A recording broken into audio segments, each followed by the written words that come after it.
It's me again, your village boy, reaching out to you from the Village Boy Academy. Thank you for your comments. Thank you for the feedback. Because of your feedback, today I will be discussing about price fixing. How do you fix price for your product or your service? Then to discuss this, I will also be talking about the concept of markup and margin. Sometimes people kind of confuse these two concepts together.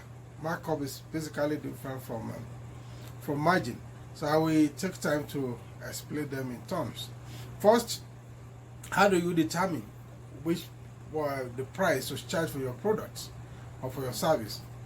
There are basic principles that you want to look at, but the first thing is like you want to look at your cost. Like I said the other time, your cost of sales. So some text, they call it cost of goods sold, which is COGS, or cost of service rendered. But for simplicity, let us just use it as cost of sales, which I explained in previous video that is the amount you incur to be able to generate the revenue or to earn the income from customers. So this cost is what we call direct cost of mainly if you are talking about production, direct cost of production, direct material, direct labor, and direct overhead. Those that are specifically incurred, to get the products to the point of which we want to say that can be directly identified, into the product. I mean, it could be by unit. It could be that those things you must incur, to get the product to that particular place. Of course, we have also indirect materials, indirect labor, indirect overhead. Perhaps I would take a whole video to explain this relationship between this direct and indirect cost. So, but today the focus is okay. When you get your cost of goods, I mean the cost of producing a unit, let's say a unit of bread. Sorry, I've been using bread as our technical example for a long time. So what direct material do you put into making the bread? Your flour, the measure of flour, the measure of margarine, the measure of sugar, the direct electricity to the oven for that period that you are making the bread, and or maybe a portion. Of course, there's to determine the direct rent and all that. They also, it depends on them on the costing mechanism you are using, whether you are using marginal costing or the absorption costing, total costing. We'll explain those one in a later day. But today, when you have put your cost together and say this is how much it costs me to produce this loaf of bread, then you want to say how much do I sell this loaf of bread?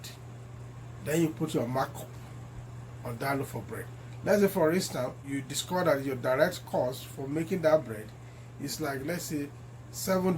Let me use dollars as a currency here. And you say, okay, I want to add $33 to that cost so that I will sell at $10. So your markup is 3/7. So now when you sell at $10, you are saying that, okay, your gross profit for each loaf of bread is $3. So that gross profit, which is the difference between your loaf of your cost, your direct cost, your cost of goods sold or cost of sales, is $3. That is 10 minus 7. So your margin very clearly here is 30%, 3/10. But your markup is more than that. Usually the markup is higher. So let me use a figure that is a bit random. Let's say your cost of production or producing the loaf of bread is 75. Let's say $75, or not necessarily bread, any product. So and you want to put a markup of, let's say, that 3.3%. So you say, okay, I'm going to sell this product for $100. So I've added $25 to the 75 that it cost me. So you are adding a third of the cost. You are marking up the cost by a third of what it costs you to produce. So your markup is here now is 33.3%. Now when you want to calculate your margin, which is the difference between the cost of sales and the actual price you are fixing to it, which is now the difference between the $100 you want to sell and the $75 you want that it costs you to produce. So your margin here now is $25, which is 25%, 25 over 100. In markup, you are comparing, is that you are adding to the cost of sales or cost of production or the cost of the goods or the service you want to render. You mark it up. It's like you add to that cost to get your price. Mainly, you use the markup to determine what price you will charge for the product or for the service. That is what markup is all about. And that is why markup most often is higher than margin. The margin, on the other hand, is the gain you are making from what you have sold after you have deducted what it costs you to put the product for sale or to render that service. So, but here again, like I said the other time, you are looking more at direct costs. I mean, the cost that you can directly identify with that product. And like I said the other time, the cost your cost of business does not end there.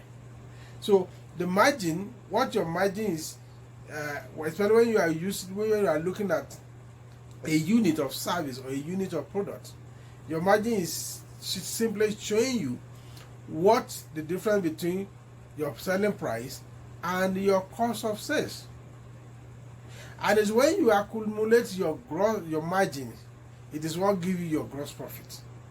So gross profit is an accumulation of margin per unit of product or service. So when somebody is talking about margin, he's talking about gross profit in the broad term. And when you are talking about markup, you are basically saying that the difference between your selling price and the direct cost of product. I hope that is very fairly clear. So now after you have deducted your margin, the narrower your margin, the more you need to sell to be able to take care of other costs, especially your indirect costs, your indirect material, your indirect labor, your indirect overhead. Your indirect material could, be maybe, let's say you go to the bakery, you load all the bread you are buying, you load it in a carton. The cost of buying that carton, it's not something you can charge to only one loaf of bread. You may not, if it is a carton that you can use maybe for like 2-3 months, you also have to spread that cost among the number of time and the number of bread you can use it for. So that is why it's indirect material. Of course, the indirect labor also is what it costs you to move it from one place to the other. Like maybe you are hawking, somebody is hawking bread. So the cost of going out to sell or transportation for that purpose, because you are not charging it to a particular single loaf of bread. You are spreading that cost across the number of loaves that you take out to sell. And the same thing with overhead, your electricity, your rent, that you have to spread across your level of activity. So those become your indirect overhead. So when you accumulate all the indirect overhead, you take it away from the margin, the accumulated margin, which has become your gross profit now, to get your net profit. So that is why at the level of calculating your net profit, you are no longer concerned about individual units of sales or service. You are concerned more about what you have accumulated over a period of time. So that is why we normally calculate net profit after a period of time. That is called periodicity in accounting. So in which case you sit down maybe at the end of a week, at the end of a month, at the end of a quarter, at the end of a year to calculate what you have done, whereby you bring all these other indirect costs together. So, like I said in the previous video, your indirect cost has nothing to do with your level of activity. Either you assume you have high level of activity or low level of activity, most of the time you still incur this cost. Some of them are variable, some of them are semi-variable. There is even that could still be some of them that are fixed. The major thing is that you cannot identify this cost directly with a unit of product or service. You can't say, okay, I can trace this cost to a particular, to each loaf of bread. You cannot do that. Maybe the cost of storage, because of so many other costs that you bring into it. So you need the markup. You have to determine what your markup is to determine your price. So markup is relevant to pricing of product or services. Whereas margin is saying that what is the immediate gain that I have from the selling price and the direct cost of material, of labor and overhead.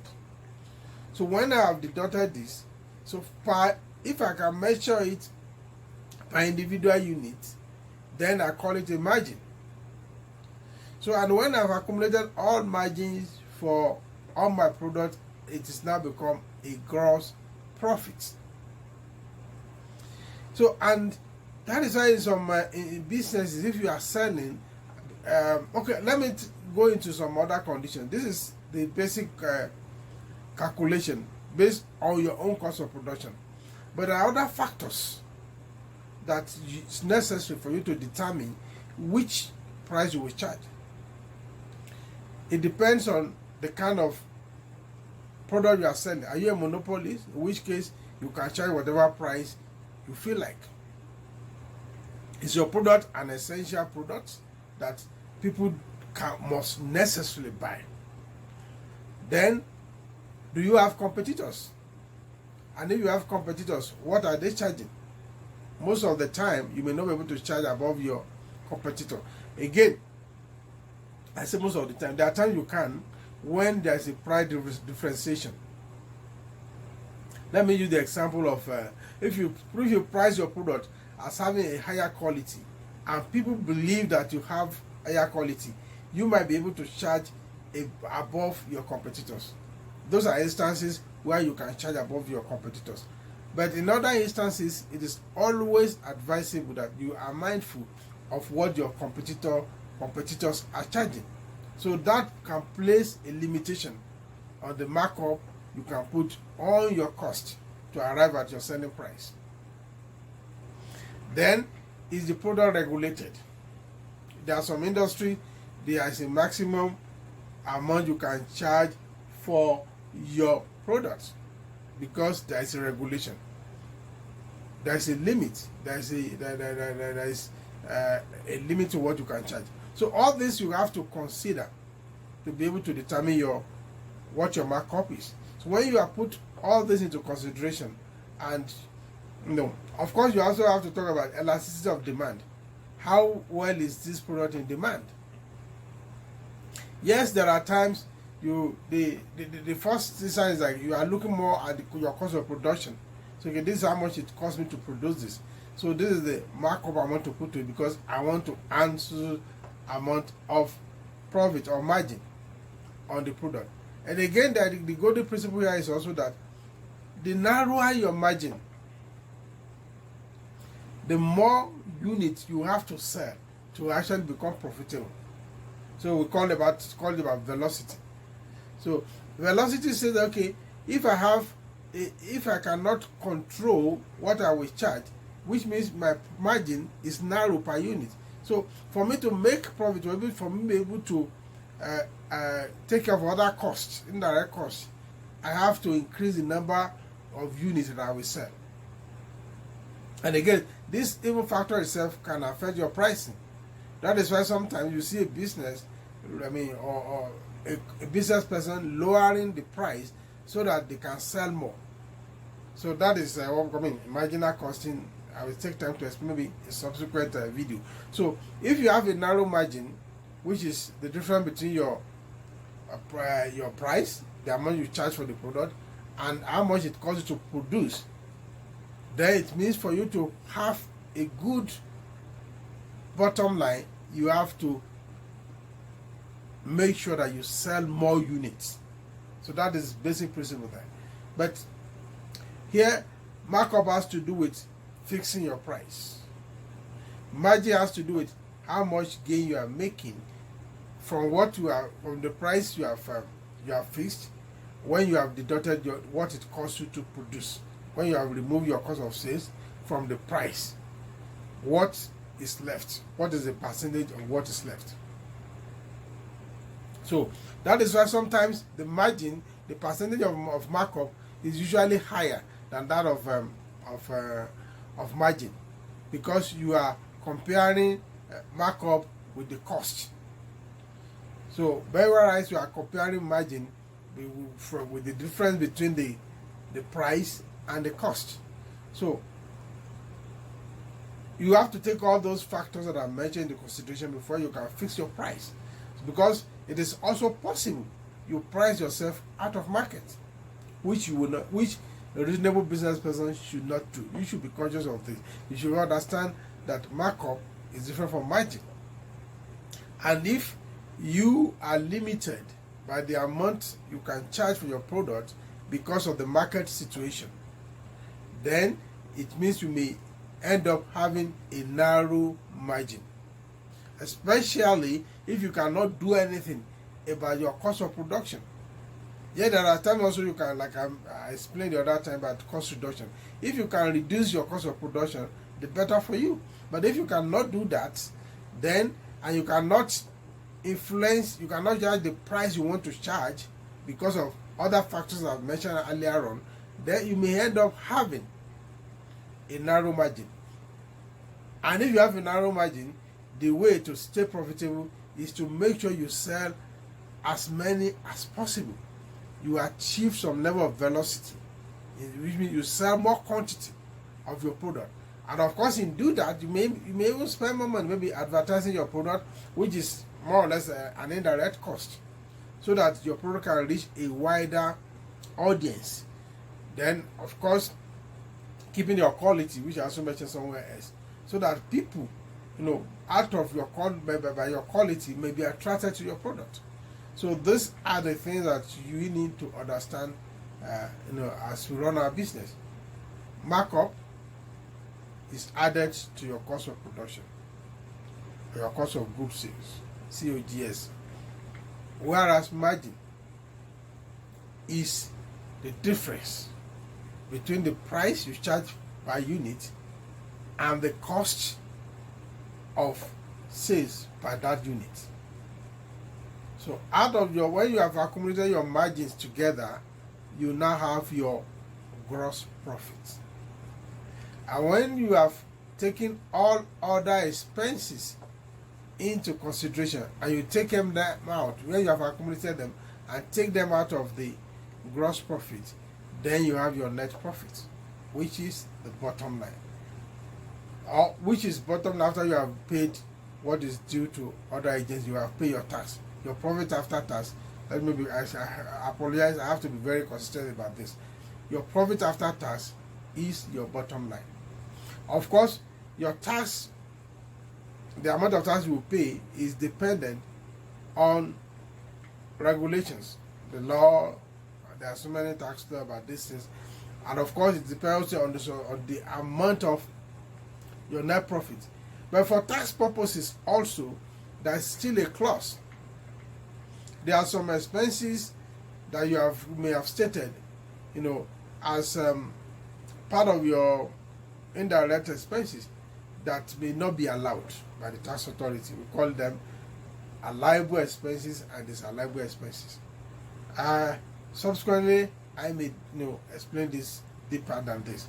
So, meaning that actually your what you declare as your net profit may be disputed by the tax authority.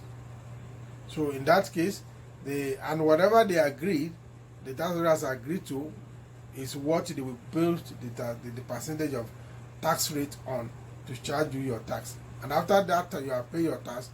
The profit after tax is your bottom line. So there is a need to understand this basic principle, as business people, even in its basic elements. So your markup, again, has to do with your cost, your direct cost. And your margin has a relationship between your total cost of sales and your sales. So the difference between them is what is left. What you are, the initial gain from selling that particular unit is what you call your margin. And the narrower the margin, the more you have to sell to actually become profitable. Thank you. I hope this has been able to explain the relationship between the selling price, the markup, and the margin.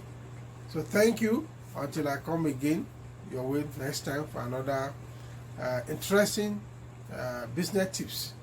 Please keep in mind, like I said, don't forget the golden principle. Keep good record. It is good record that enable you to be able to take informed decisions about all these processes and procedures. Thank you. I'm still your village boy. See you next time.